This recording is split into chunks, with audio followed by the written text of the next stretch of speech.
This is Bruce Ziegler interviewing L. Pierce Carson, January 27, 2009, at the Napa Register office's conference room. And Pierce, I wondered if we could just start with you giving your full name and date of birth.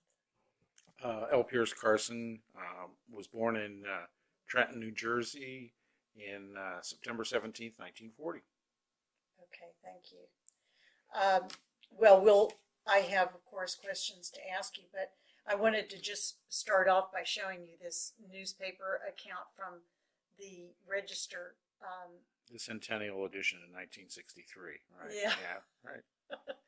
There were some pretty scary figures about the projected growth for Napa County. Yeah, and I think that there was, the regional government issues had been raised at that time. I wasn't aware of that, but the big thing I think that people were talking about was the loss of all the orchards in Santa Clara County, and the fact that the beginnings of the Silicon Valley, where had really started, and agriculture was gone, and that was the thing that I think set the county government thinking about what could happen here, that this was probably next. Well, these are some incredible projections. One of the projections for Napa County for, let's say, the year 2000 was 250,000 for the county, and for the year 2010 was almost 500,000. Right. Kind of incredible. And then for Napa City, 2010, 378,000. Can you imagine what that would have been like? Talk about traffic patterns. Oh my gosh. And what is the population today of Napa City? I don't know for sure. I think it's about 72,000. Yeah, I know it's under 100,000. That I do know, but I don't know what it is.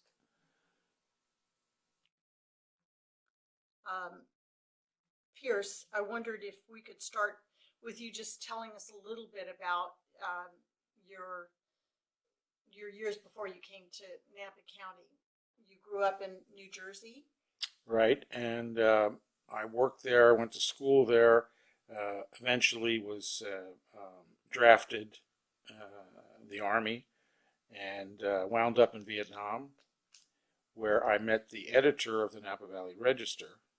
He was our first civilian correspondent, who spent a month with our unit, the 1st Infantry Division, the Big Red One, writing stories for all of the newspapers in the Scripps League, who owned the Register, among other newspapers. And where was this in Vietnam? Sorry. It was not far. The headquarters were not far from Saigon. Maybe, I'm not sure exactly kilometers anymore. Probably 30 kilometers from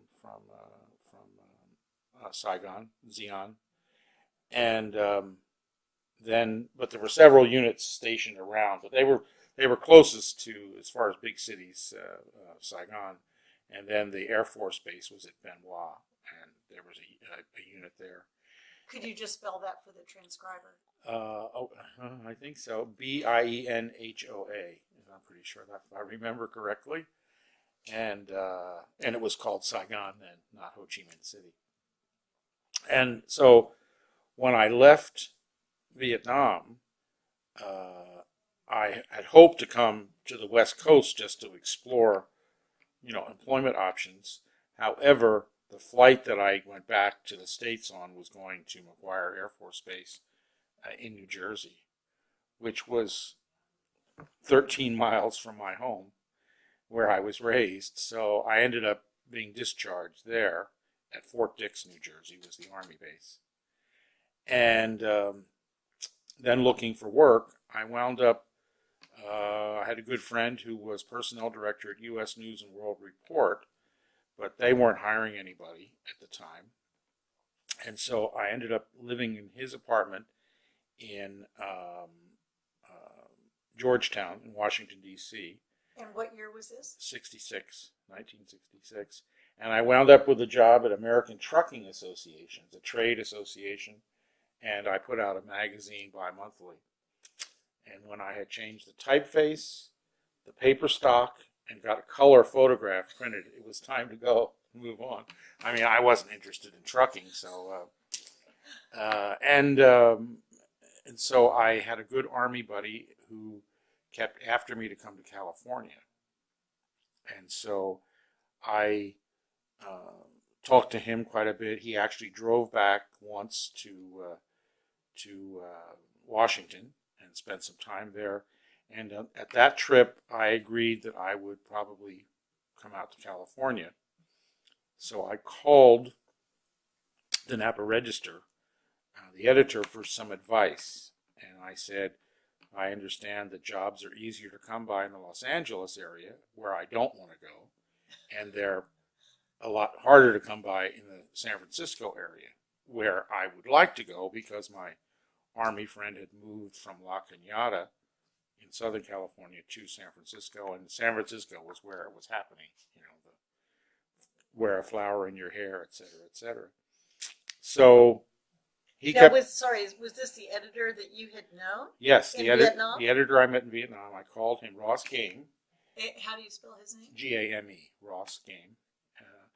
And he remembered me right away and said, well, how would you like to work for us? And I thought, well, I didn't know. I was kind of surprised. So he offered me a job at the Lake Tahoe newspaper. And I didn't know anything about Lake Tahoe. So I called the one guy that I had worked with on the Army newspaper. So that's what you had done in the Army. Yes, I was in the information office in the Army in Vietnam, and I had come from an infantry outfit, but I had thankfully gotten into the information office before we all went to Vietnam, or I might not be sitting here today. Anyway, so I called this guy that I had served with, and he was also working for Scripps League because his stepfather was the regional vice president for the League's newspapers in California and Oregon, and I'm not sure, maybe even in Washington. And he was headquartered in Napa. So I spoke to my friend, and he said, oh, well, Lake Tahoe's nice. Do you gamble? And I said, no. He said, well, that's good because, I didn't know there was resorts there, gambling. And he said, but it's a beautiful area. In the winter, the snow is. I said, snow? I'm not coming from the East Coast to come to California for snow. So I decided that I would turn that down. And plus my Army friend that I had spoken to, he said, you're more of a big city guy. I don't think you really like being out there in, the wilderness. And I agreed with him at that point. And so I called the next day to turn down that job, and the editor, Ross Game, was not here at his desk. So the following day when I called, that morning, the county beat reporter, Joe Bigham, had told Ross that he was leaving for Associated Press job. So when I got a hold of Ross and said, I don't think Tahoe's for me, he said, well, how about working in Napa? And he explained to me that someone had just resigned that morning. And he had the beat for the whole county? Well, what would have been, those days, yes, county government, the county government beat, basically. Mm-hmm. So I thought, well, don't look a gift horse in the mouth twice. So I accepted the job, and out I came in early June of 1967. And I told him I couldn't start until I'd gone to my sister's college graduation, that was important for her. And where was that? She was at basically a teacher's college, East Stroudsburg in Pennsylvania. It was a good teacher school. And so I went to her graduation, and then I I had a big trunk with all kinds of stuff in that, including some stuff from Vietnam and suitcase, and out I came. And my good Army buddy drove me up here on, it was the first Sunday in June, following what had been, I guess, a really stormy May. And I guess it really impacted the wine industry. I just remember '67 was not a good crop, and And you were 27. 26 at that time. 26. Yeah. And so I came up here and stayed overnight at the editor's apartment condo at Silverado. And the next day I came to the office and he said, "You're on the payroll. Find a place to live." So I went out looking. That's the rest is history. And then I worked in the office probably till maybe early August, late July, early August, just getting familiar with. We had an editor who wanted people to know, how to spell street names and to know the area, and he had a summer intern covering some of the government stories at that point, and then I took over in August. And not long after I took over that beat, the county administrator called me in to tell me that I was going to see a very important story, be covering a very important story, because the Board of Supervisors would be getting legislation called the Ag Reserve, and that was the first big Now, story. was this Al Hauberger? Al Hauberger, he was the county administrator. And I believe he had arrived in 1966. I think he'd taken that job. So he'd been here about a year, I would say, approximately. Well, I just want to back up for a minute and find out when you went to high school, were you always interested in the possibility of being a journalist? Well, I was more interested in television was new, and I liked radio, and I was thinking along those lines. But when I went to Temple University, I didn't like the people. I thought there were too many egos, and that wasn't me. That I was not interested in patting myself on the back and saying how wonderful I was. I was more interested in just doing the job, and I just didn't like the personalities of the people. So I ended up doing some radio things, forgetting the video, the Broadcast? but the television angle, because Temple University did work with a good TV station, and in fact the evening newscaster was a member of the faculty. I mean, the anchorman, I should say, was a member of the faculty at Temple. But I liked him, and but I just didn't like the people, and I just didn't. And so I got more involved with print, and then of course when I went into service, that's exactly what I ended up doing. So you now Temple is located where? In Philadelphia. And it was in Pennsylvania. And you graduated with a degree in journalism? No, I just that communications was the overall major, and you could specialize in whatever you wanted to, and I just shifted from the TV focus, and I still stayed in radio because they had a good radio station there. But I shifted to print. I was more interested in what was going on in the newspaper business. And of course, it paid off because I went into the service, and where the Army puts down your, there's they call it MOS. It's what your job is, and they describe it. For instance, if I'd been a professional cook, they have a number for it, and when they draft you.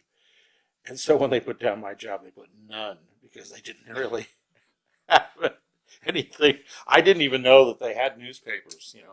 I knew there was an overall Army newspaper, services newspaper, but I didn't know about the individual.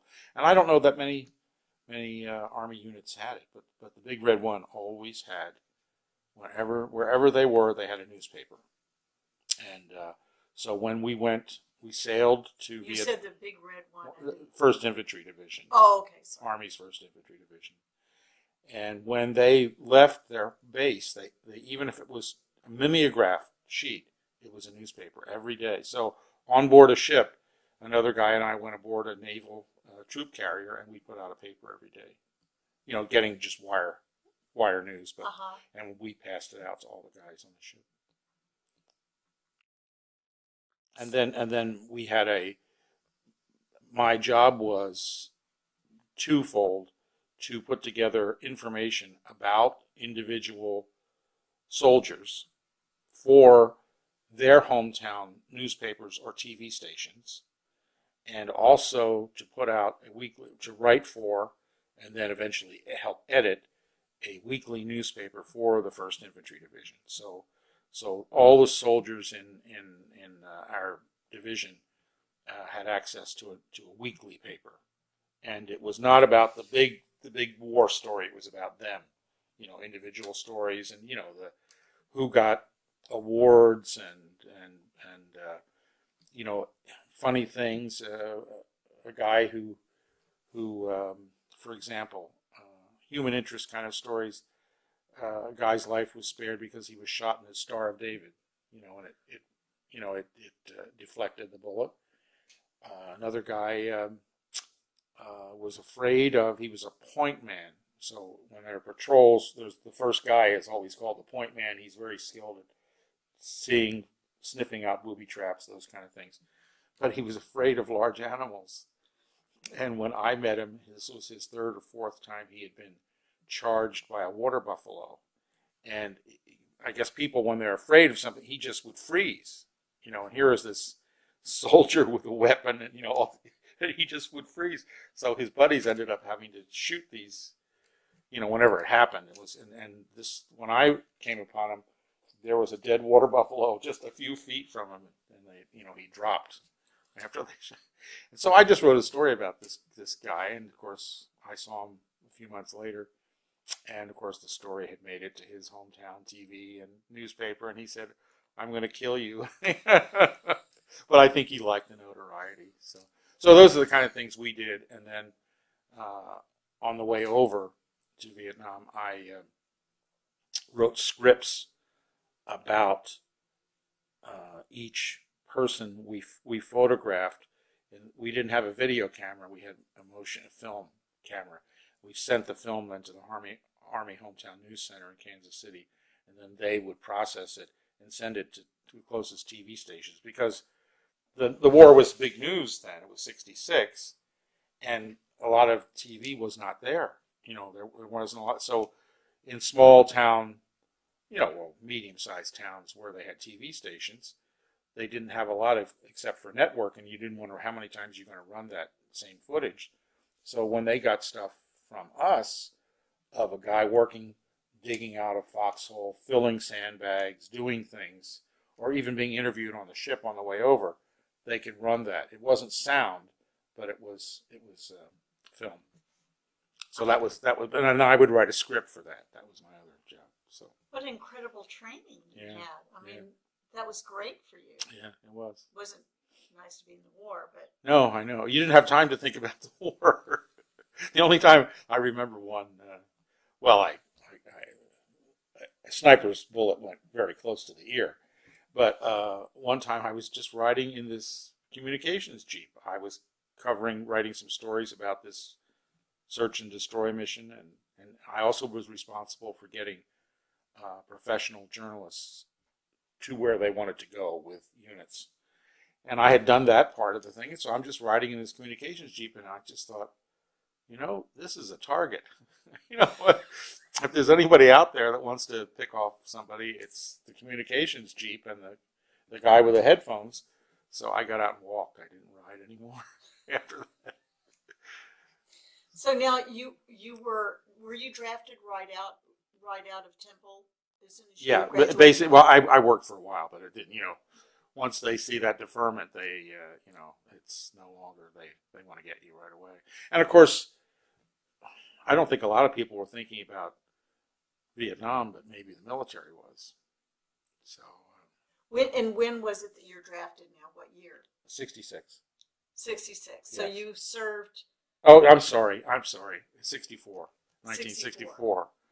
So you served 2 full years. So I was, yes, just 2 years, and I was at. I went into the service, and of course I went to basic right in my home area, Fort Dix, New Jersey. It was 13 miles from my home. And then they decided they were going to send us to infantry training. and half of us were going to go to Fort Carson, and half to Fort Riley. And so I told the guys I was with, well, guys, we're going to go to Fort Riley. Hope you like Kansas. They said, how do you know? Because I said, the military will never send Carson to Carson. And I was right. So so I went to Kansas, was with a infantry unit. I got picked up by a small squad within the infantry group that there was had a nuclear warhead missile, and I was given a security clearance, and they said, you'll be with this unit forever, because once you get that clearance, they don't want to let you go. And then I was involved with a theater group on the base. They had a small theater group, and once I met some of the people in the theater group, one of the guys that one night we were at a bowling alley, and he said, what's your background? And I told him. He said, oh, we have an opening in our office, the information office, in the radio section. Would you be interested? I'll tell the colonel about you. And I said, yeah. So I guess a colonel can trump a sergeant. But anyway, they had me come up and interview, and then the colonel said he wanted me. But now that was in the radio division. That was in the radio division. But once we were, sent, once we knew we were going to Vietnam, then the jobs changed. So the colonel had, you do this and you do this. And a lot of the coverage of the war itself would be done by professionals, commercial guys. Oh, of course. And so our mission was to support that, and so I didn't do a lot of radio things. In fact, we didn't really have much sound for the film we shot once in a while, and then there was the newspaper. So I basically wrote for the newspaper and took care of correspondence for the first 4 months. And when were you sent to Vietnam then? In September of 65. 65. And then you served a full year. And then I got out, and I was there until late June of 66. Uh-huh. And then you came to Napa. Washington, D.C. first. I went to work with the trucking association, and then to Napa the following year. So I wanted to pick up a little bit now from the time that you arrived in Napa, and that was in 67. And there were I guess just before you had come, there was this conference in May of 1966 that was sponsored by the UC Extension, and it was on the issue of urbanization. And so I just want to name a few names to see if these are any people that you made early contact with when you first arrived. Lowell Eddington. Yes. Yeah, I knew Lowell. So he was with the Upper Napa Valley Associates? He was also the county's representative to the Golden Gate Bridge Highway and Transportation District. Oh, yes. That was after he served on the Board of Supervisors? Yes, and he was that rep for a long time. Oh, okay. The board just kept him in that capacity. What about J.H. Snyder? I don't know who that is. And Carl Belser. He was the Santa Clara County Planning Director. Well, I wonder if you could tell us a little bit about Lowell Eddington. I mean, what was he like? And he was a small in stature, but really a big, forward thinker, very sharp, a farmer. He grew grapes. He knew agriculture very well. He served.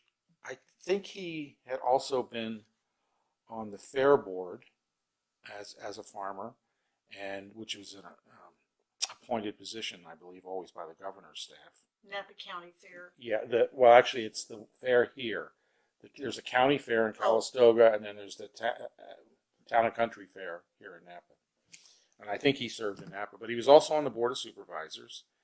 And but I didn't know him at that point. And then when I came here, he was on the Golden Gate Bridge Board of Directors. Napa County was one of the counties that floated bonds to build the bridge in the 30s. That's why there was a separate agency. All these counties, they couldn't do it. I guess San Francisco and Marin couldn't do it alone, so they asked these other counties if they would also come on board. And I guess the representatives were based on how many, the population base.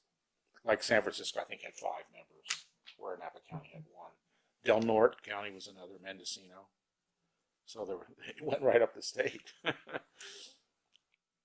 So was Lowell Eddington helpful to you as a cub reporter? You had to sort of figure out the lay of the land and figure out this issue that was looming. Yeah, I remember him maybe not so much in land use issues at first. I remember him being the board's rep on the Golden Gate Bridge Board. And also his wife worked at the Register. She was a city and a cops reporter for the Napa Valley Register. So I got to know the Eddingtons real well. And what was her name? Astrid. Astrid. And I loved working with her, and Lowell always called her my blonde. You know, she was very fair. And so I went to their home a lot. And when I had visitors from all over the country, I always asked permission to bring them to the Eddington home in the middle of, in Oakville. Was it Bella Oaks Lane, I think? I'm not positive anymore.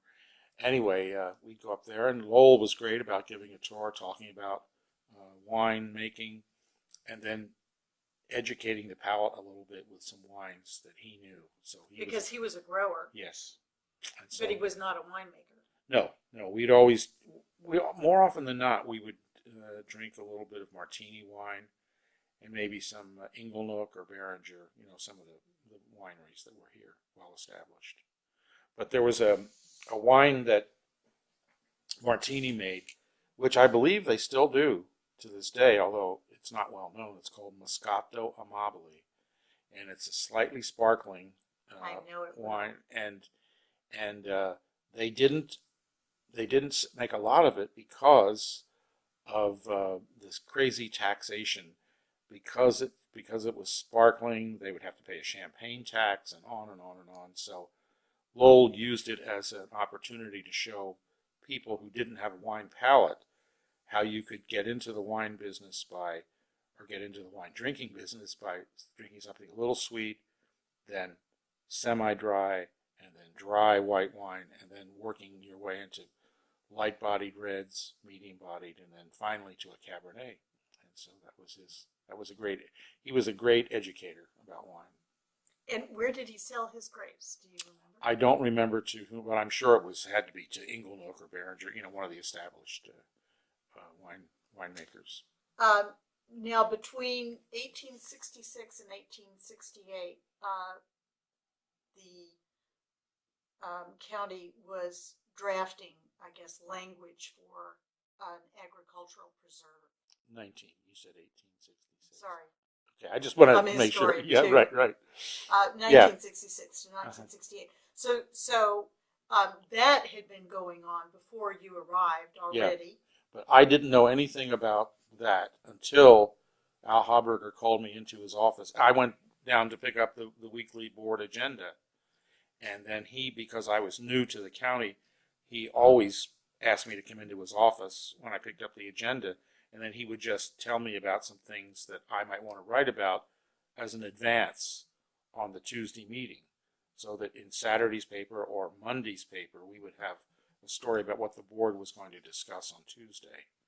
And so that time that I went in, that August, whatever the day was, he said, we have an important issue coming up, the Ag Preserve. And then he tried to tell me what it was about, but it went, in one ear and out the other, because I had never covered any kind of information and I didn't know what he was talking about. Well, yes. I mean, it was a pretty complicated issue, and here you just newly arrived. And obviously I didn't do a good job of writing about it, because they put it on the front page of the back section of the paper on a Saturday.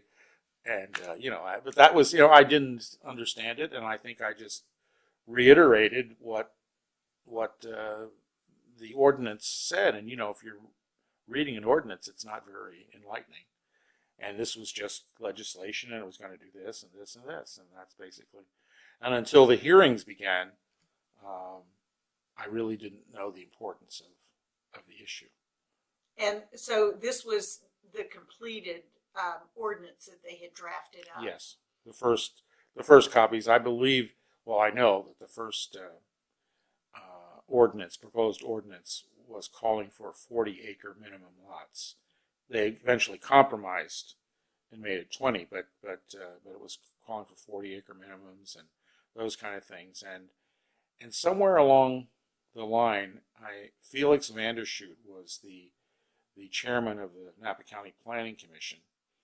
And Felix was very good, as were other members of that body, in educating a young reporter about land use. And so they would often talk to me, at the meetings, on breaks, even on, just getting together to talk and helping me understand. And then whenever things were written, there was I've just forgotten the man's name. He wrote a weekly column in the San Francisco, Harold Gilliam. And when Harold wrote about the Ag Preserve, he said that this man really understood the goal of it and that I should read his article. And he said, which man? Felix Vandershoot said Harold Gilliam had written this piece in the Sunday Chronicle, and that it would help me understand the goal. And Felix Vandershoot was the chair of the Napa County Planning Commission. Yes. And is Harold Gilliam still alive? I doubt it, but I don't know. I really don't know. So I don't think I ever met him, but he was there was the Chronicle had some people that really, and I'm not bad-mouthing the current columnists, but in those days I think they were some pretty good people that maybe came to newspapering because of their specialty rather than being journalists trying to tackle issues that they were interested in. For instance, Margot Patterson Doss used to write the Bay Area, I think it was called About Your Feet, and she walked everywhere, and she wrote columns about where she walked and what people could see. So there were things like that. And of course, Stan Delaplane was a great columnist, and Herb Cain. How do you spell his name? Stan Delaplane. STANTONDELAPLANE. And he had funny columns, and he also tackled Bay Area issues, and he was a humorist, as was Herb Cain. And so there were a lot of people like that, and so there was always something to read, especially on Sunday. Well, so you had to get up to speed pretty quickly because things were happening right very fast in the county at that time. And it wasn't the only issue. There were lots of things going on besides that, on a weekly basis.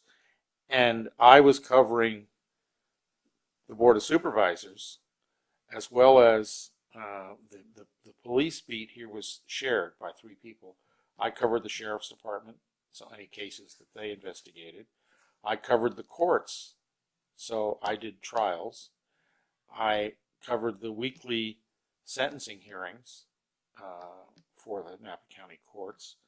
Also, we had a justice court in those days, so every Friday there were sentencings and drunk drivers and all those kind of things. And the Planning Commission, all their issues, and the Napa County Local Agency Formation Commission, which met sometimes, I guess, once a month. Yeah. And then there was I also did the League of Municipalities because it was my one opportunity to go every 3 months to a meeting in which there were city representatives, because I never covered. Once in a while I would fill in for somebody to cover the city of Napa, but I never covered St. Helena or Yountville or Calistoga. And those reps would come to these meetings, and it was usually a dinner meeting. Oh, it was? Yeah. They'd meet around various places. And so I would go to those meetings. And then I also covered the Chamber of Commerce and the, I don't remember, the Economic Development Council or whatever. They were Wow. So all those organizations met, but this county was not very big yet, and so there weren't so many. There weren't that many issues that you had to follow, on a weekly or daily basis. So. But it was a lot to cover. Oh yeah, it was. I can remember staying up all night covering an election, and then going with the editor to breakfast, and then going right to court to cover. I couldn't skip it was a trial, so I just. I found out what they were going to do in the afternoon. The morning was interesting, so I eventually got to sleep in the afternoon. Well, now, the county started its hearings in the fall of 1967. Now, this was Napa County. These were hearings actually before the Napa County Planning Commission. Right. So you were here for that. Yes.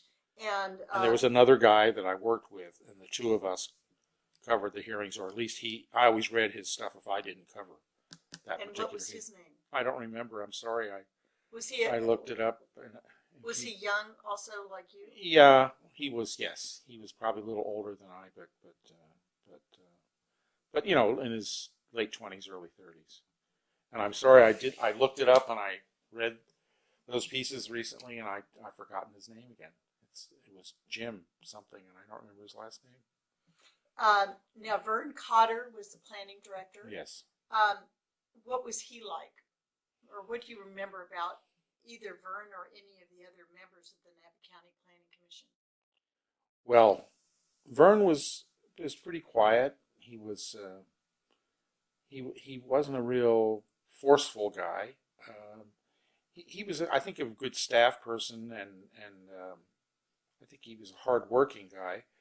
He wasn't as maybe much. He wasn't a great public speaker, so perhaps that's why you don't remember. One doesn't remember him as much as, for instance, the man who followed Jim Hickey, who is a very good public speaker, and plus he had a commission that was pretty vocal. He had Felix, who was a very good chairman. He could keep the meeting in control. But he also had Don McFarland and Andy Palissa. Now, are you talking about Vern Cotter? Cotter had these? Yeah, these were members of the commission at the time. And George Blaufus was a Napa businessman, and Blaufus. George Blaufus, Don McFarland, Andy Palissa, Felix Vandershoot, I'm just forgetting Kent Ingalls from Calistoga, and there was another man from Up Valley, but I've lost his name. What about Eric Borgward? Eric Borgward was assistant planning director, and Eric was he had lots of, you'd ask him an opinion and you'd got it, whether you wanted to hear it or not. He told you what he thought. I mean, he was very forthright, and I think he was also one that you needed that at these hearings, because once people got a little testy, maybe Felix needed somebody from the staff to back him up now and then. What about Aldo Delfini? He was the ag commissioner. Yeah, as the hearings, I don't recall if during the planning commission hearings the other staff members were there as often. I remember Al Hauberger asking other staff, department heads, to come to public hearings, but I don't know whether they were the board hearings or the commission hearings, because people had questions. And so I know that George Abatey did come to the planning commission hearings, because he was the guy that said something that stuck in my mind that I couldn't ever forget, because it just made so much sense. He just kept saying that he was surprised that there was so much opposition from such, old timers, because he said he thought they were smart enough to realize that this land in Napa County would eventually be much more valuable as ag land than it would ever be as potential land for homes. And he just said it made sense because, and he talked about grapes and so forth and so on. But apparently, a lot of people didn't believe that the future of the valley was in grapes, or they were skeptical, and they just didn't want to. They didn't want to tie up they didn't want to have their hands tied. They still believed that, if push came to shove and they needed some cash, they wanted to be able to sell off a piece of land. And do you remember a lot of angry testimony? Yes, yeah, there were quite a few people that were regulars at all the hearings. Who were some of them? The Mee brothers, Mee. Elwood was one, and I don't remember. There was another. He was against it. Yes. And George Mee was actually earlier generation, his father, grandfather. Yeah. So I remember Elwood and Galleron brothers. Yes, the Gallerons. Now, weren't they split? I don't recall. I think it was Virgil that was against it. I think it was Virgil who was for it. Oh, was it? Okay, I could. And I think his brother was against it. And then and of course the famous one of all was the Inglenook, John Daniel. He would get red in the face, really. I remember the debate with Assemblyman John Dunlap on Channel 9, and he was just livid about this happening, and there was a lot of name calling and finger pointing, and there was I'm just trying to think. Lou Strala was been in the business a long time. He was very much opposed, and Ben Skillings. Lou Strahl, he was also a grower. And I think some of these guys were involved with, and I didn't know the co-op, who was the president and who was involved with co-op. There were a couple of co-ops here at the time. The St. Co-op. Yeah, and one had been purchased by Gallo, or their grapes went to Gallo. Yes. And I wasn't up on all the politics, the behind the scenes politics with all these guys. There was another. Bianchini is another guy that was an opponent of. Do you remember his first name? No, I think it was initials, and I can't remember. But he was Up Valley. Yes. Grower. Yes, and there was one more, and I can't remember his name right now. I'd have to look up the old stories. And now.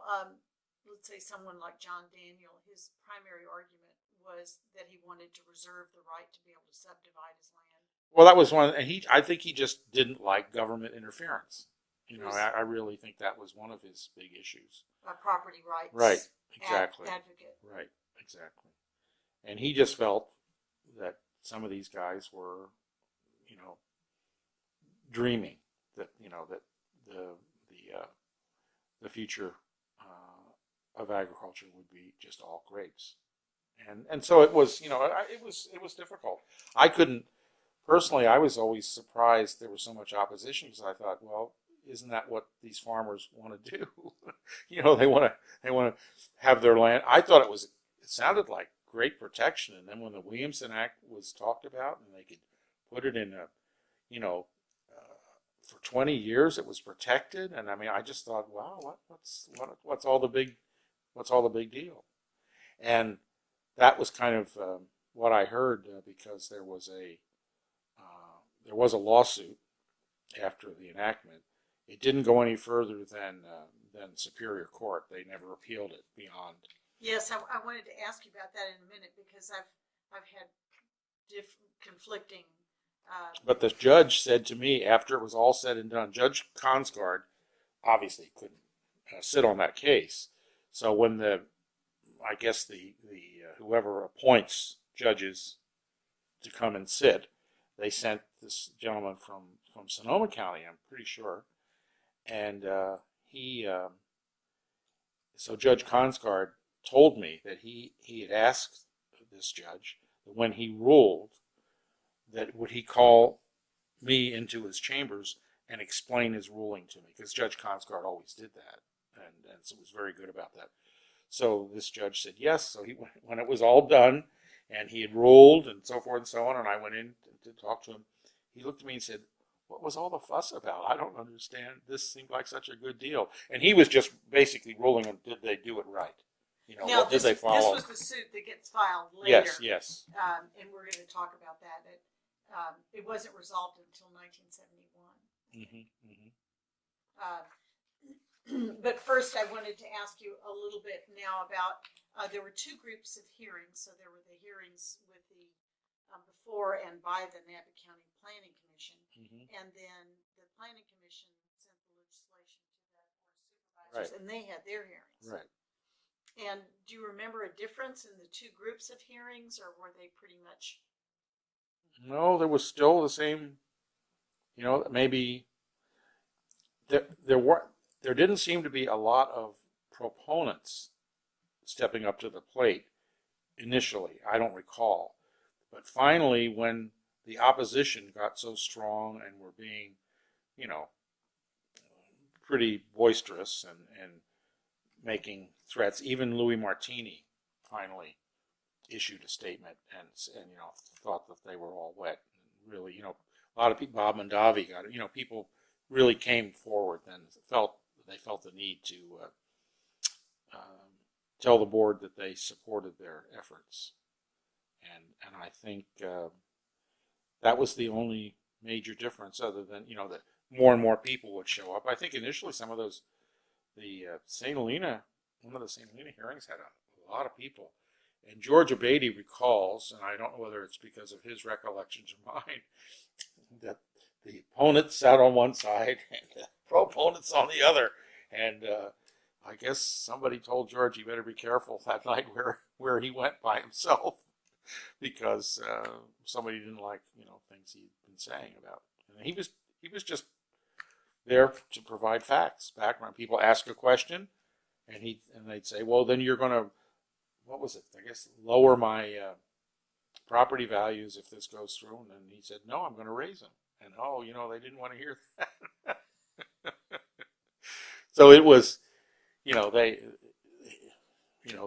county department heads were as honest as they could be. Al Delfino, and nobody. I don't think the wool was pulled over anybody's eyes to get them to vote it was practical, and the fact was, if we don't protect agriculture, we won't have it. That was basically the message that I remember, and I couldn't imagine why a lot of people didn't buy that. Of course, I didn't know, county government. I didn't, I wasn't suspicious of elected officials, and so I didn't really have any background that would make me think otherwise, and I was just looking at it. But I mean, our goal was to provide, you could read the next day and you could hear what everybody said. It wasn't, we didn't. You didn't take a stand. No. I think I maybe editorially when the board, I'm not sure if we ever took a stand when the board voted. I don't recall. But I wasn't involved in those decisions. And today they do have an editorial board that meets, and some members of the staff. But in those days, if there was an editorial, the editor wrote it. He didn't ask us, or people. Maybe he read our stories, but he didn't ask us to. Well, what was your first impression, just learning how county government worked? Were you impressed with Napa County government? Or? I think I was, because Al Haberger was such a good guy, and he didn't hide things, and plus we ended up having fun. He would hide in the county budget every year a chunk of money that they would put in there that would go for raises, but they didn't want to let the staff know that it was in there so they could negotiate.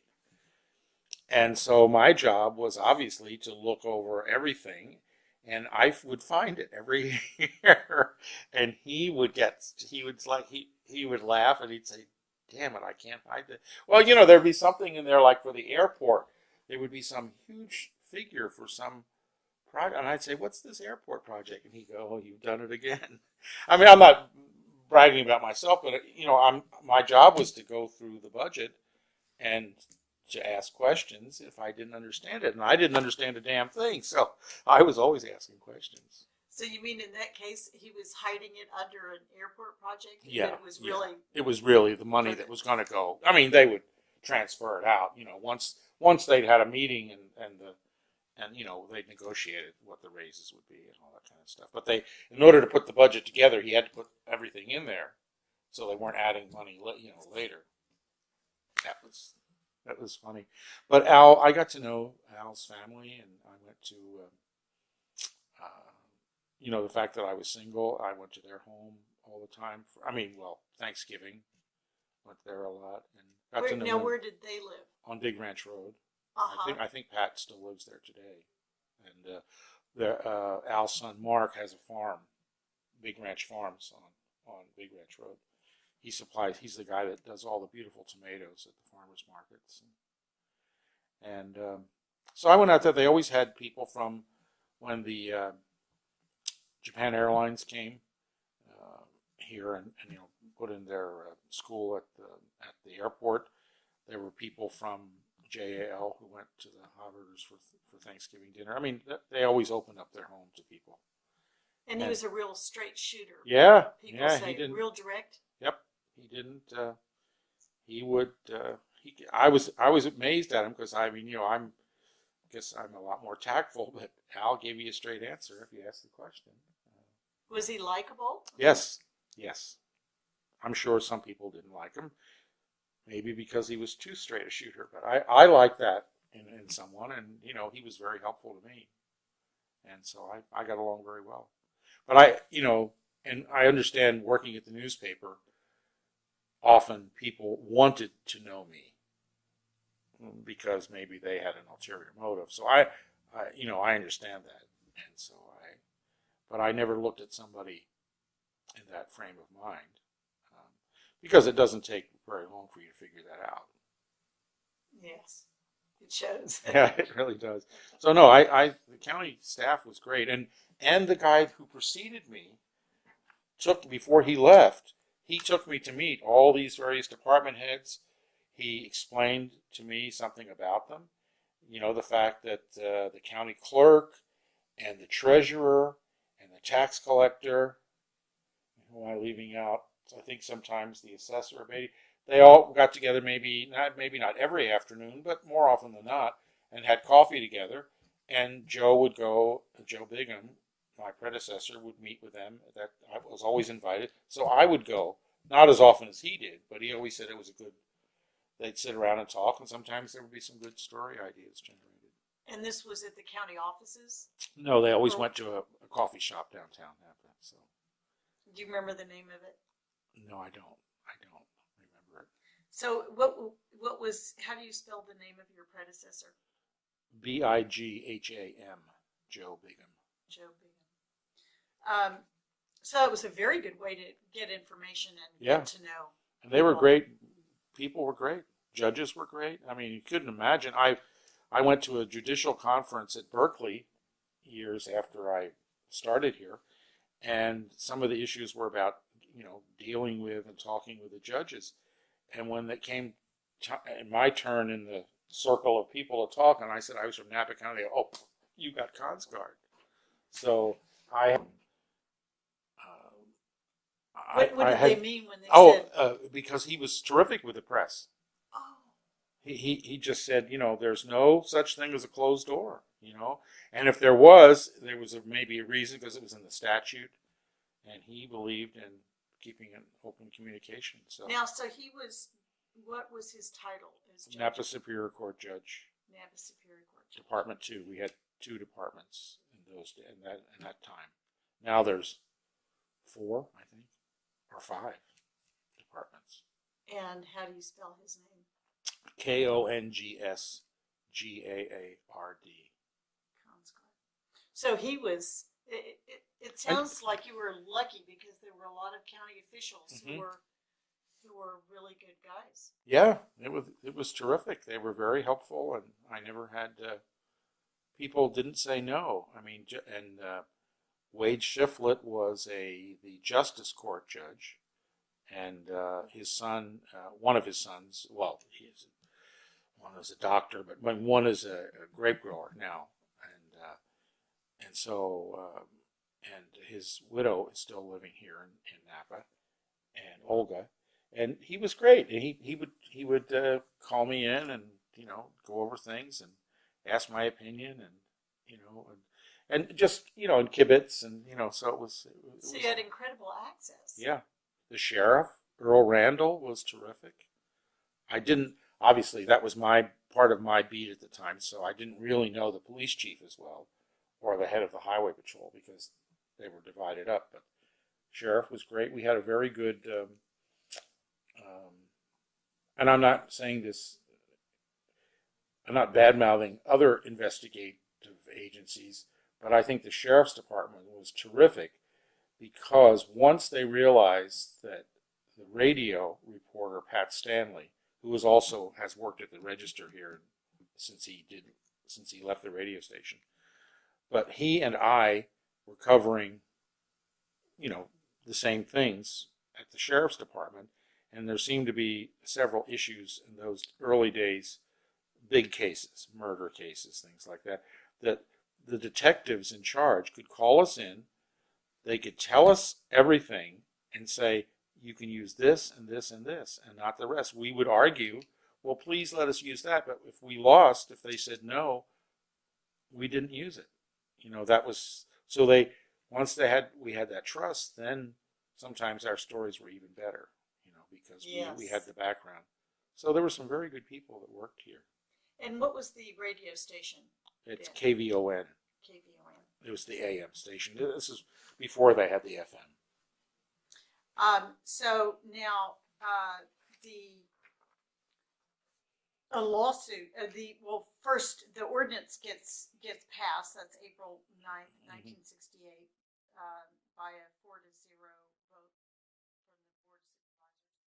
And then now I wanted to talk to you a little bit about that lawsuit. Okay, and you know why the was 4-0. You know that background. No. Was it Pete Clark that couldn't vote? Right. Is that right? Right, yeah.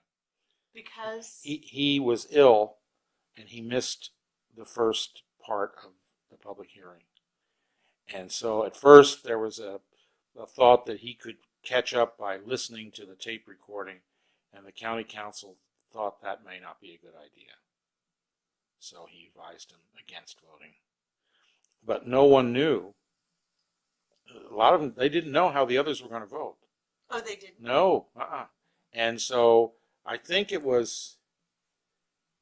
Jack Ferguson said at just the recent celebration last year that he did ask somebody because he just was concerned about Pete and what was going to happen and those kind of things. But the board didn't pressure one another. And a lot of really, they didn't know what the other one was going well, to? I think they realized that Henry Wigger was going to vote for the Ag Reserve. Henry was. Yes, yeah. the members were Henry Wigger, Jack L. Ferguson, Julius Caioca, Caiocca,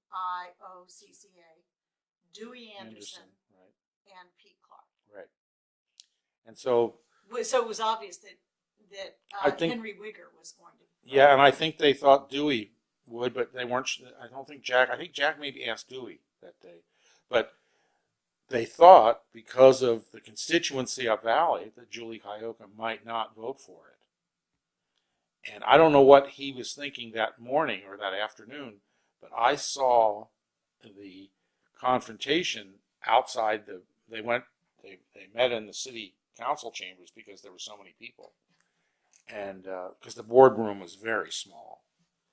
And they met in the city council chambers. And outside the courtroom, a couple of the guys, up Valley guys, got in Julie's face, and one of them was thumping his chest with a finger, you'll do this, and blah, blah, blah. And when it came time for the vote, Julie said something to the effect, I don't know his exact words now, but it was, never threaten me. Don't thump me in the chest and threaten me with what I ought to do. And with that, he said, I. And I think everybody was just flabbergasted. And he and Andy Palissa took a lot of guff from the Up Valley guys. They wouldn't associate with them. They wouldn't, farmers that they had been friends. They just wouldn't talk to them. I don't know if they hurt them financially. Maybe didn't. Let's see. Did Julie have insurance at the time? I think maybe some people canceled insurance, but I mean, yes, he ran an insurance business. So there were repercussions because of their vote. And Andy Palissa was a farmer, and he was Up Valley as well. Yeah, in Yountville. That's as you come to Yountville, and you notice there's a huge hill there by the traffic signal. That's Palissa Hill. That's what that was, because he had cattle and so forth. And he had cattle up in Colusa as well, but grapes and cattle here. So that was pretty brave thing for them to do. Yeah, and they used to call them names, and at the planning commission hearings. And what was Julius Cayuga like? He was a very fun, serious man when he had to be, but he loved socializing. He was called the dancing supervisor. He was a great dancer. I'm told. I saw him dance a few times, but not that often. But I understood when they went to the, maybe took their wives and went to meetings and social things where there was dinner involved in dancing, or once a year they'd have this or that, and that he was he'd be dancing all night. So really great guy. You could say it was a good old boy network, but it wasn't. It was in the good sense. I mean, they were friends, and they didn't. In fact, they often invited me to go with them to lunch. I didn't go as often as I might have liked, because it was always just a good opportunity to know people better. They didn't talk county business. They knew about the Brown Act, and they had a couple of occasions a staff member had gotten them in executive session, and in the old days you could hear into the law library from the boardroom, and a couple of times we heard them, some of the things that were being said, and so I confronted the board chairman a couple of times and said, we overheard it, and we'll just overlook it. We'll overlook it now, but if you continue to do that, we'll blow the whistle on the Brown Act. So I knew we were serious, but yet we could be friends. So, and that was, and he said, you're absolutely right. We should have stopped. It was one time was the county clerk, and he went from a matter that was, could be discussed into something else, and he shouldn't have. So, but anyway, so they were terrific. And what do you remember about Jack Ferguson now? He's still alive. Yes, Jack's living in Hawaii. You've interviewed him. Right. By telephone. Right. And then I saw him when he was here. He was great. He was an attorney. Also, always had an open door. He was down on his offices were right next to Henry Wigger's, the Treadway and Wigger Funeral Home on Coombs Street. Oh, yes, because Henry Wigger had. How do you spell the name of that funeral home? Treadway. Treadway. Treadway. Treadway and Wigger. And Jack was right on the corner, right across from where the library is today. That was his office. And was he a one-man office? Yes. Yeah, I think over the years, I think he might have had an associate or two working in with him, but to me, it was always just Jack. I didn't ever meet with anybody else. But he was, all of the members of the board were easy to deal with. I had one, without naming names, one incident in which I was asking. There was a time in which they were talking about making kind of a super agency to handle welfare issues, social issues, health, and all those kind of things, and have a new brand of employee. And this came out of Haberger and the director of public health and somebody else together, and it was just on the agenda. And so I just said, well, what? It didn't seem to make a lot of sense. Well, what would the job description be for these super workers? And so a member of the board who had some other things to do, obviously, said, if you want to ask Mr. Haberger if you want to ask Mr. Haberger these questions, why don't you wait till the meeting's over? And I said, well, since you have to vote on this issue, why don't I ask you? And with that, the chairman said, I don't think we have enough information.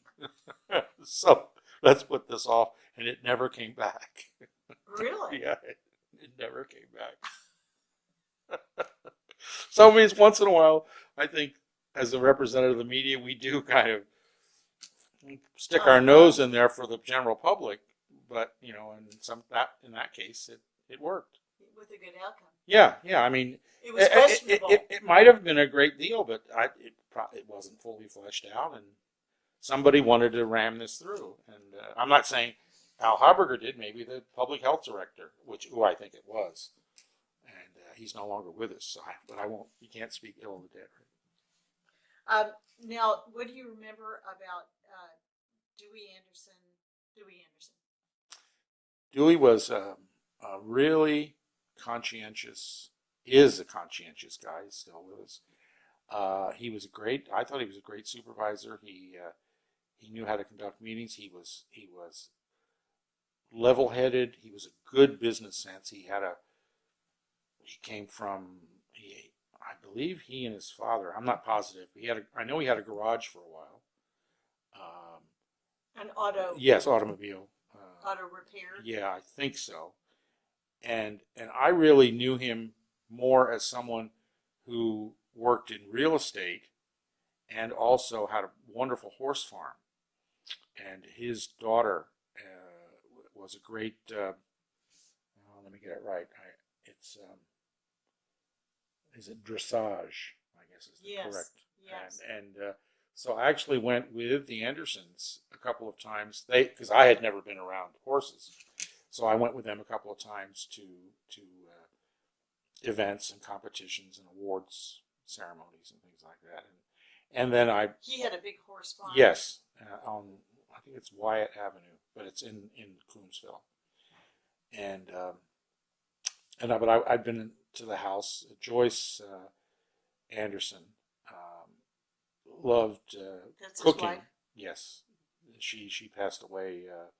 I'm not sure how long ago, cancer.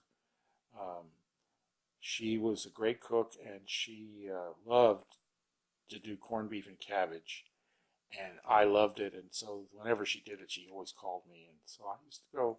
I used to go to the supervisors' homes once in a while, and so, I mean, we were good friends. But like I said, if I had to call them on something, I wasn't afraid to do it because they respected my business, and I certainly respected them. And they were just really nice people. I supported Dewey in his bid for re-election when John Tudor won. But, I mean, that didn't stop me from being a good friend of John's. I mean, because you... It wasn't held against No. People didn't take these... And that was personal. It wasn't the paper's point of view. Although I think the paper may have supported Dewey. But nobody held grudges. No. And it wasn't awkward. Nope, not at all. No, I got to know John really well. And, other members, Ginny Sims, and, as people came... a lot of people thought Ed Bernard, who succeeded, who I guess beat Jack Ferguson at that election following the Ag Reserve, because a lot of people who didn't like the Ag Reserve voted for Ed, thinking Ed would get into office and help reverse it or do something. Oh, now how do you spell his name? Bernard, Ed Bernard. He was a District 2 supervisor, lived in Rutherford. Really nice guy, but he saw the value of that. And so, but he was a guy who questioned things, but also somebody who liked, to get together, to have dinner together, and and do things with other members of the board, and really went to regional meetings. I went several times with Dewey and Ed to Association of Bay Area Governments, which is where Dewey and Ed met Jim Hickey. Oh. And so they enticed Jim away from his job in regional government to come to Napa. It was a good choice, but I want to talk about Jim in a minute. But now Pete Clark, he's the last one of the Board of Supervisors we haven't really Yeah, talked about. I didn't know Pete as well because I believe he lived up at the lake or up that way. The Lake Berryessa was part of his. He may have lived here closer to town, but he was more private and more old timer, should I say. The young guys were younger. The other guys were a lot younger than he was. Maybe Julie was closest to Pete, but I didn't know Pete that well. And then Pete left the board not long after the Ag Reserve was passed. He was succeeded by Joe Peatman. And was Pete a grape grower? You know what he did for? I don't think so. I think he was a farmer, but I don't know that he was a grape grower. His son, however, is. Who was his son? He's still here? Mm-hmm. He was at the hearing. He was at the celebration at the Board of Supervisors chambers when they honored the board for the 40th just last year. And I've forgotten his first name because I didn't know him. And I'd seen him around before, but I didn't know who he was. And it's Pete's son. But I'm almost positive he's a farmer still. And I think Pete was a farmer up in the lake area. And of course, before the lake was the lake, the land up there was, they grew wheat and hops maybe and barley and all that kind of stuff too. On that Monticello. Yes. When the town of Monticello was up there. Yeah. But I know they grew wheat because they used to bring it over the mountain on the wagons. So this was always a farming region. Now, what do you remember about the lawsuit that was filed? I know one of the people, of course, was John Daniel filing the suit, and B.C. Solari. That's the initial man. That's Larry Solari. That's Larry Solari. I think everybody called him Larry, but it was BC was his. And it was it's his son-in-law who is the attorney today, who actually went to some celebration and was talking about the good aspects of the Ag Reserve. But he was the guy who represented them in the lawsuit. Solari was? No, the son-in-law, I'm pretty sure, of Solari. Oh, represented his father-in-law? Yes, and the whole group. Oh. He was the attorney. And I've just forgotten his name. He was at the celebration. But his last name must be Solari. No. Son-in-law. Oh, son-in-law, of course. He's a grower today. He has the...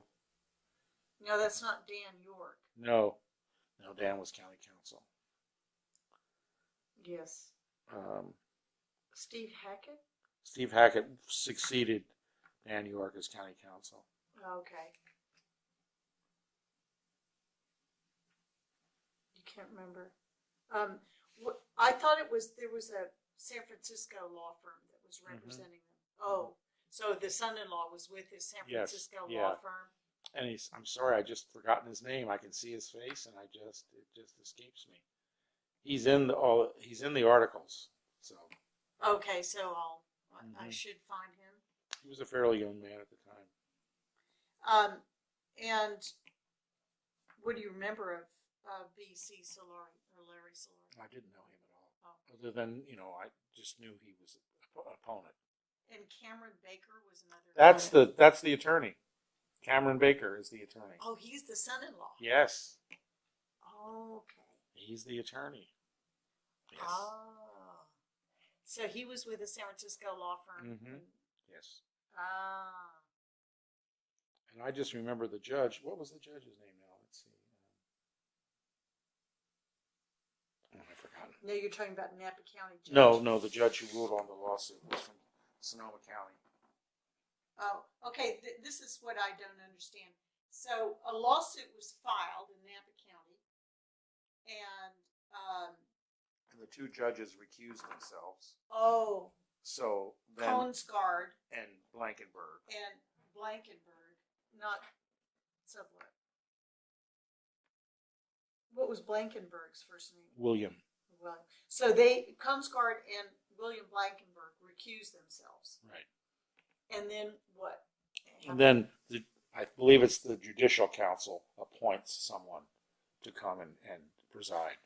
And that was a judge from Sonoma. Yes, I'm pretty sure he was from Sonoma. And I can't remember. I think it's the judge that everybody called the hanging judge. Because he would come over here and do criminal cases, and they always say, "Oh my God, if he's doing a criminal case, look out." But that was kind of something they said behind his back. But he was a fine. Judge Koensgaard really liked him, but I can't remember his name right now. Sorry. So the judges recused themselves because they were just too involved. Well, they figured nobody would want them to do it because they knew everybody Yes. on both sides of the issue. Right. So it's better to have Neutral. somebody from out of the area. Then there's no. That's what this judge did. He just came in and looked at all the.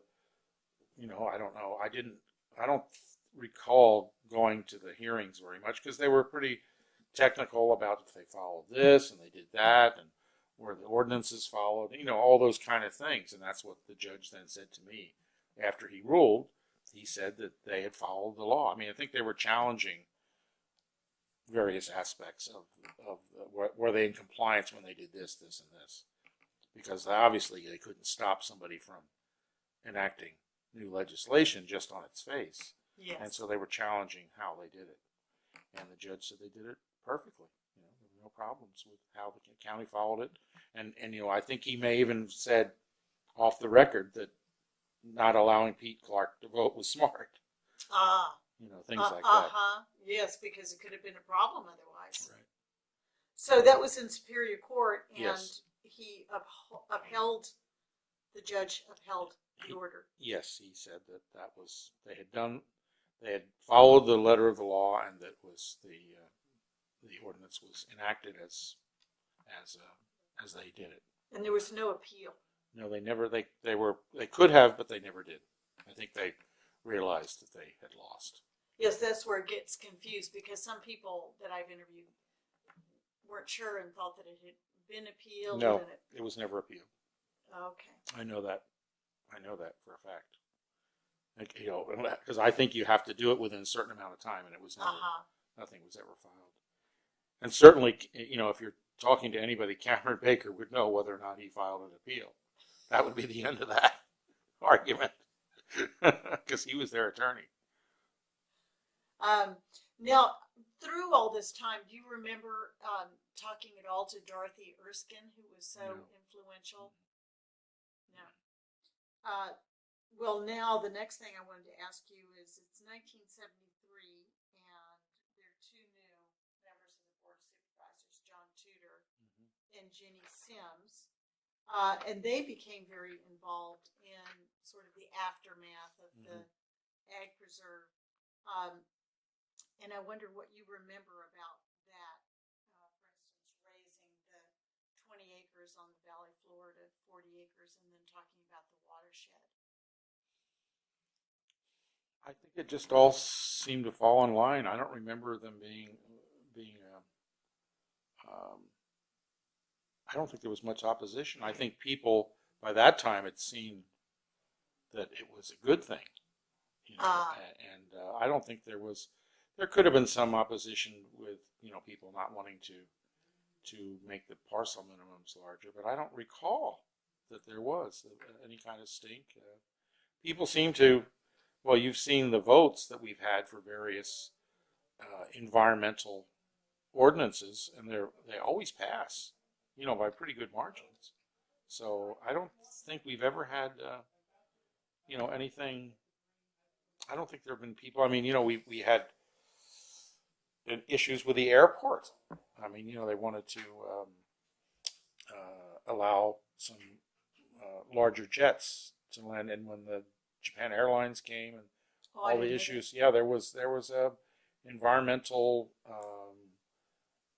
issues involved there, and that's how the compromise came about. That the wheel loading of the runways would allow emergency landings of, let's say, 737 or 70. I'm not sure now the plane, but they couldn't take off again. I mean, with a full load, they couldn't put passengers. They wouldn't, they wouldn't have enough runway. So that's how they allowed. The idea was to make sure that Japan Airlines could make use of that facility for training. Now, oh, they were using it for training. They have a training facility there, and so They still do? yes, as far as I know, I didn't know that they not. They have a building that's, once you come down that road. Well, of course, there's so much building down there you can't tell, but they were the closest to the airport building, just off to the right of that main airport. This is Napa County Airport. Yes, and so they wanted to have the ability to touch and go with jets and things like that, but small jets. But they wanted to improve there was a discussion about improving the runways, and then there were a lot of people that were afraid that it could become a hub, a North Bay hub for commercial airlines. So that was an organization called ROAR. I don't remember what it stood for, but ROAR. Oh. And they were very successful. Was this in the And John Tudor supported them. And was this in 1970s? Yes. Oh, so the organization that was against jets being able to use the airport was called ROAR. Yes, right. So, but anyway, so there's always been, people very conscious about the environment, and I think it just grew after the passage of the Ag Reserve. I mean, more and more people were concerned that, and we wouldn't have, grapes here today if they hadn't done that. I mean, everybody sees what, and I was surprised that Sonoma County never passed. I think they've done something there I think they may have some Williamson Act. Yes, contracts, but nothing like this. Nothing like this. And how do you account for that? What do you think? I don't know. The Sonoma County, my impression has been they've never been organized. So there's different grower groups and vintner groups, but there was never one cohesive group. And I guess maybe because the county's larger, or maybe because they just can't ever see eye to eye. I don't know what the reason is, but there were always because there's even today. I think there's a couple of different auctions there, and there's the Valley of the Moon group, and then there's the Sonoma Valley group, and the Alexander Valley. They have the appellations, the AVAs, designated, but it just doesn't seem to be a cohesive. Kind of more splintered. Yeah, really. Very interesting. So I wanted to ask you how you've been involved in the issues that have followed now the passage of the Ag Reserve, the various, for instance, the 1980 growth limit, which limited growth in the unincorporated. I haven't been involved at all because I didn't cover it. I did one of the editors here said, I'd covered the board, the county government for 12 years, and then courts I did for, full time for 6 years, and so it just said, time to get another voice. Because you get tired. Yes, you do the same thing and you get a little lackadaisical, and so it's probably good, but I could fill in for people, and I've done that, and I've tried to stay, but I shy away from politics anymore. They get a little nasty. Do you think it's changed? Yeah, I do. You do? That's interesting. Oh, I do. Really? Well, I think the Ag Reserve was a good old-fashioned fight,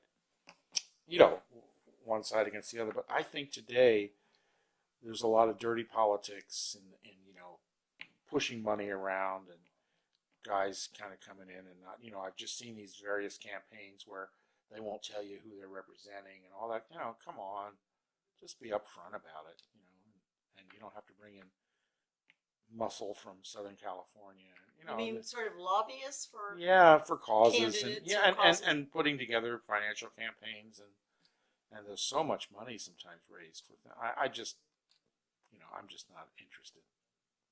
Well, now you're covering food and wine. Right. So Judge Consgard always said, "I think you're better off." He used to say to me, "I think you're better off. You're doing something you enjoy," and he said, "You don't need any more of that political stuff." Then he'd say, "But we sure would love to have you back in the courts." So because I enjoyed covering courts, it was fun. It was difficult because you go early in the morning and you go home when everybody else goes home, but then you have to write a story, so it makes for long days. But it was always interesting cases. And you've been covering food and wine then for how long? Boy. Oh, I'd say probably at least 20 years, if not longer. You're a prolific writer. How many articles do you write, let's say, in a week? I don't know. It just depends. I work with another member of the staff, and we kind of are the features section. So we're responsible for. We may not write everything on these pages, but we're responsible for right now. Tuesday is food. Wednesday would be the arts day, arts pages. Thursday, we have a calendar, but it's also, we could put some features there if we need. Let's see. Friday, of course, Friday is the wine page in the feature section. And then Saturday is kind of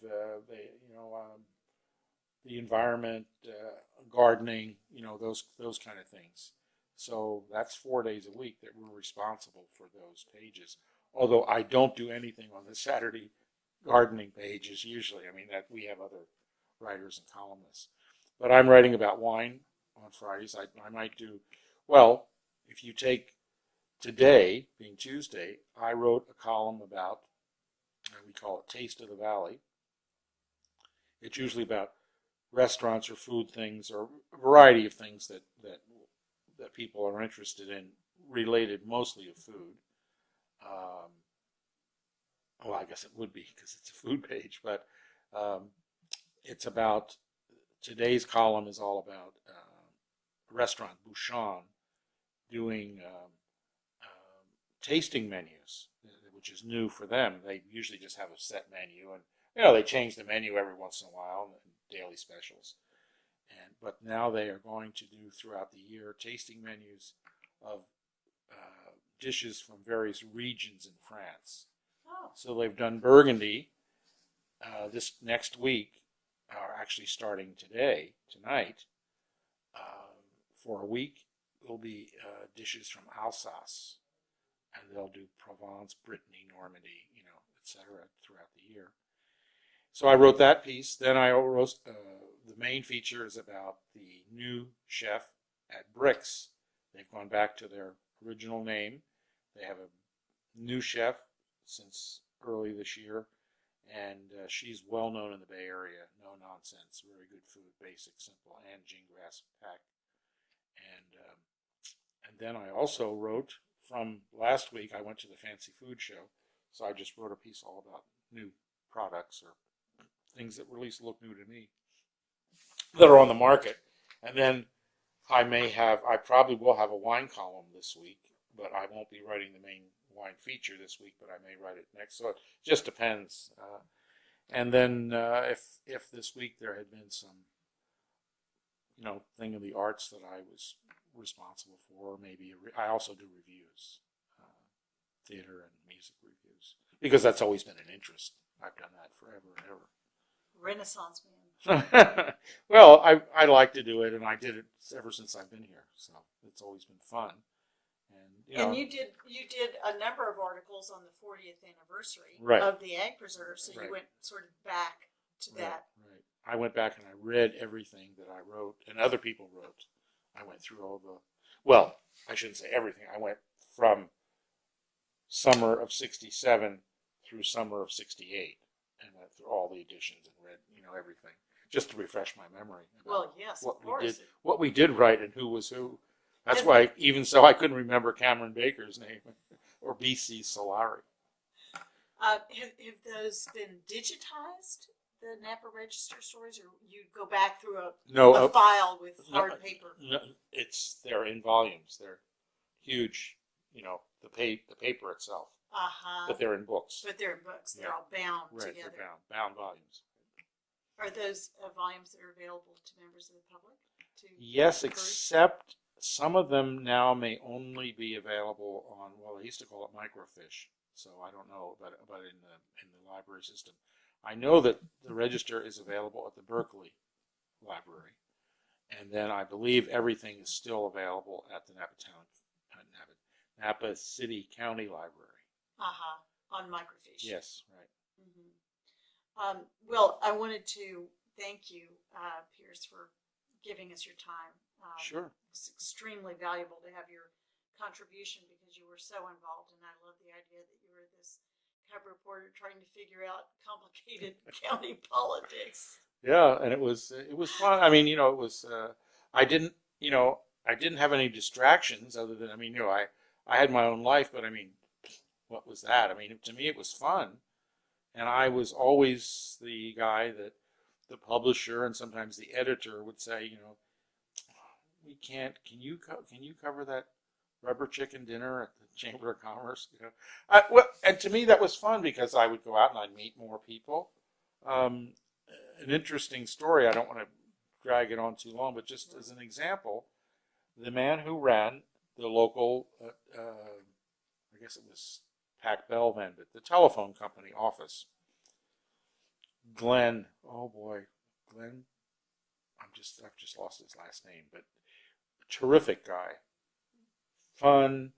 He was very helpful. I believe he served as a president of the Chamber of Commerce at one time, and really good business people there. And I used to see him, and so we had a little joke that when I arrived from the East Coast, I called to have a new telephone service, and I ordered touch tone, and it wasn't here yet in California. So at one of these early meetings, when I was talking to Glenn, I brought that up, and he was laughing about, yes, I can understand you, East Coast, you had the, and it'll be here. And he said, well, I'll make you a deal. You'll get the first one. And so no matter where we were, I don't know how long it took. I think it didn't come till, let's see, I don't think it arrived until early 70s, probably about 1975. That's my guess. So over the years, I would see Glenn, no matter where we were, across the room, at a Chamber of Commerce function or whatever, one of us first would reach up like with our fingers like we were dialing, but hitting the buttons for touch tone. Just our little joke across the room. He'd buy me a drink, or I would once in a while get to buy him a drink with my meager register reporter salary. I'm not crying, but anyway. So it was so much fun that to have him call me on that spring day, and he said, now I want you to be home in the morning because we're going to start installing touch-tone phones tomorrow, and all of the installers have to come into the office at 8 o'clock. There's a meeting, except for one guy, and he's going directly to your house, and he's going to put in your phone, so he should have it installed by 8:30, which is when the meeting is over and the other installers go out. So you indeed will have the first touch-tone phone.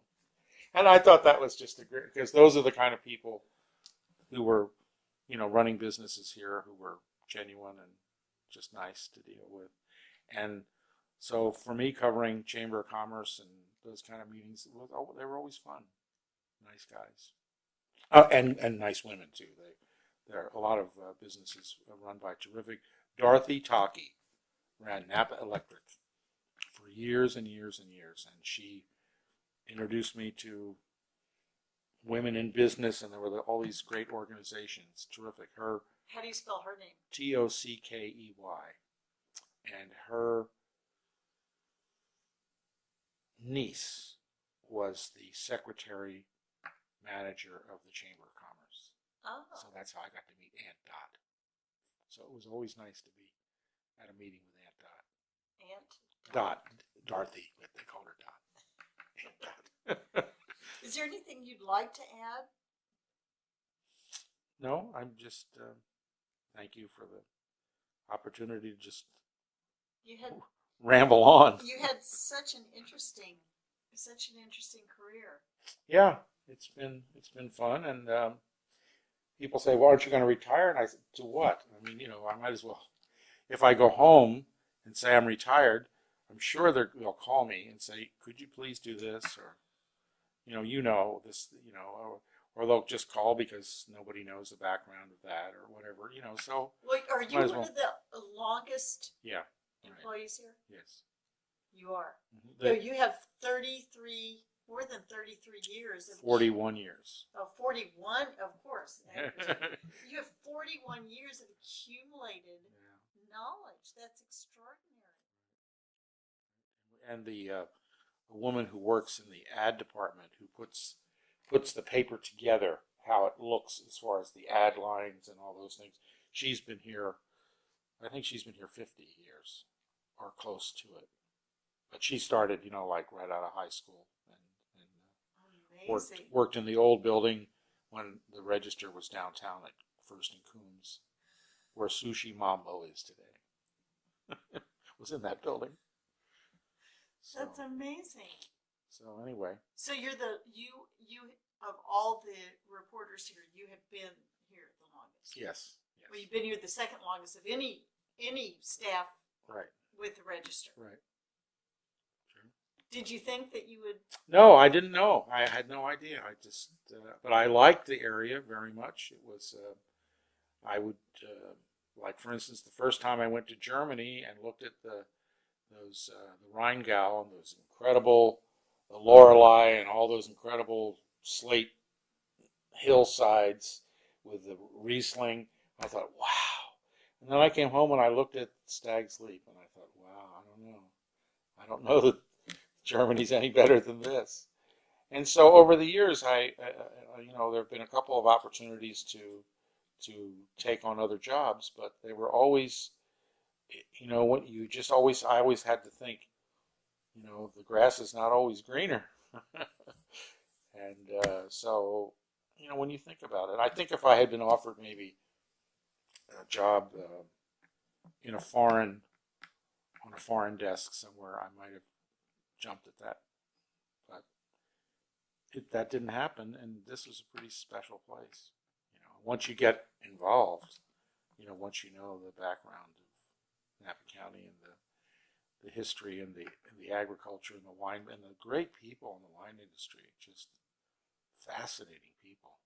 I mean, and getting to be a friend of Bob Mondavi, I mean, that was a real treat, to become a friend. I am just so honored that he thought of me. He and Margaret, when I was here 30 years, they hosted a party for me. They stayed home.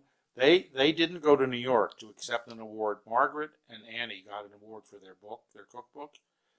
But I think they sent Annie, and Margaret and Bob stayed here to host a party on the lawn at the winery in Oakville for me for 30 years in the business. Really? And I mean, it was put together by a good friend of mine. I didn't want to do it, and they told me to be quiet. It was going to happen. So I just stayed away from it. I didn't. Finally, they came to me and said, anybody you would like to have there? And then I gave them, obviously, some names, just of some good friends who they might not. But I mean, it was terrific.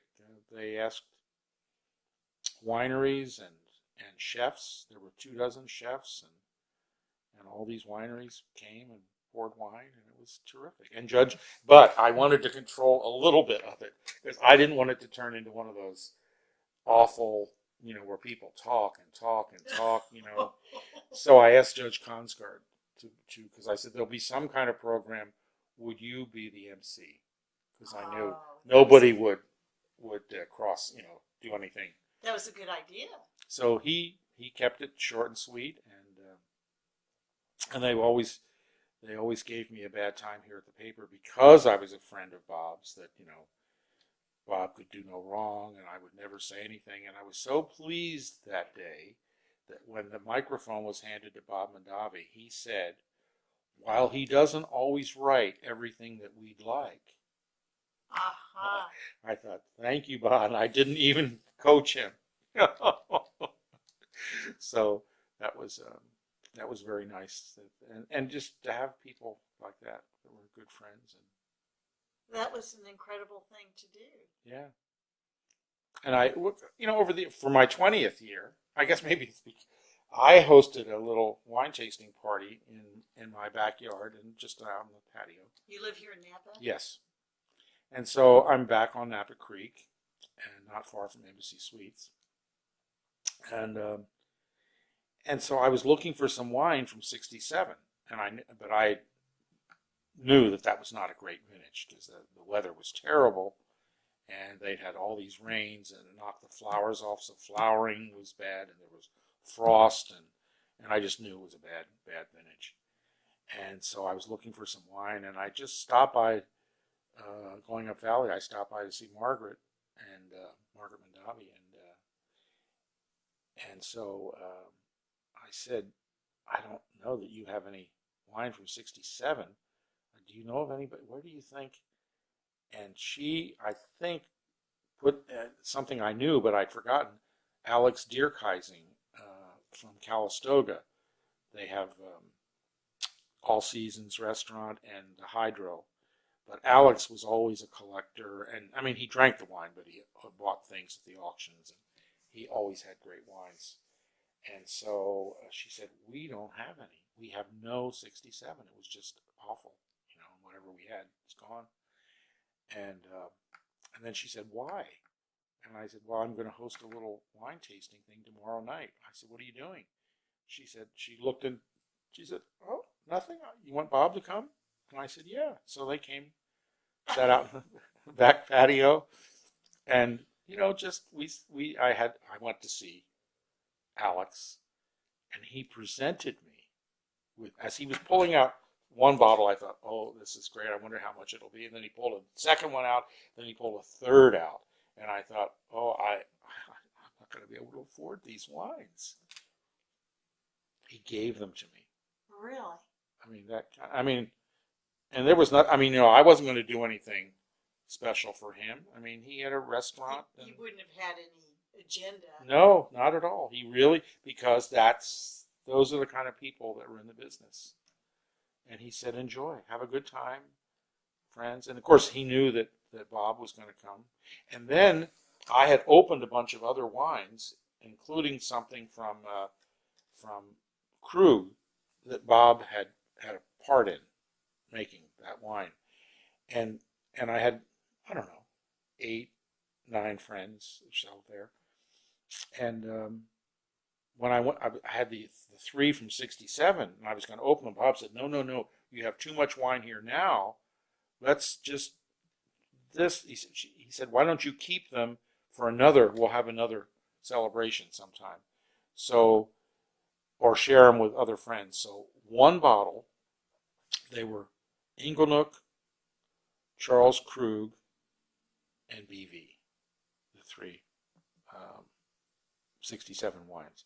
So the Inglenook I opened and shared it with a friend who couldn't make that tasting that I wanted to, and we had dinner together, and we opened that. And then Was it good? Yes, but I kept the other two bottles, until year 25.